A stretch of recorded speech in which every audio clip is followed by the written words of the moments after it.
Hi everybody, John Cassani here, Calusa Waterkeeper. Thanks for tuning in. Hope everybody's doing well during these troubling times. We'll start off with our Lake Okeechobee report. The cyanobacteria or blue-green algae bloom that has occurred in the lake for a good part of this year, up to 60% of the lake is pretty much subsided. And that particular microcystis bloom now is back down to about 5% or less of potential coverage in the lake. So that's the good news. The bad news is the Corps is continuing to release water from the Moorhaven Lock into the Caloosahatchee at the harm level. And so this has been going on since October 14th.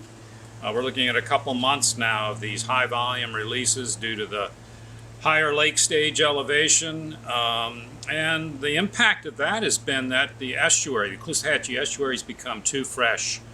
We don't have that intermediate salinity condition that most of the plants and animals have adapted to, and as a result of that, those that cannot swim away or move away from the fresh conditions or the low salinity conditions are being impacted. So we're probably seeing considerable oyster mortality, fish and crabs and other organisms that can't necessarily get away or move into the more saline areas, the near shore Gulf areas, probably going to be impacted, especially those that are reproducing right now or who have eggs or larvae in the estuary.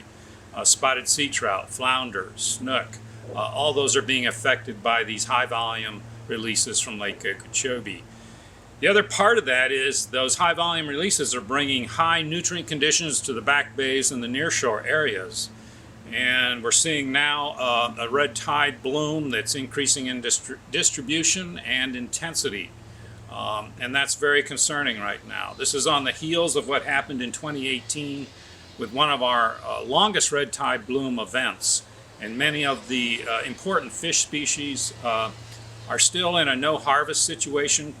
The state's trying to allow those populations to recover, but now it looks like we're going to have another red tide event, which brings sort of insult to injury in terms of these populations that are trying to recover.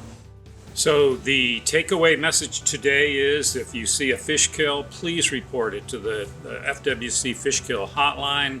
If you see injured or sick wildlife, also report that to the FWC Wildlife Alert Hotline. We'll provide both of those numbers.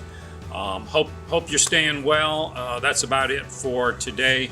We'll bring you another update in a week or two, so we'll talk to you then. Thanks for tuning in.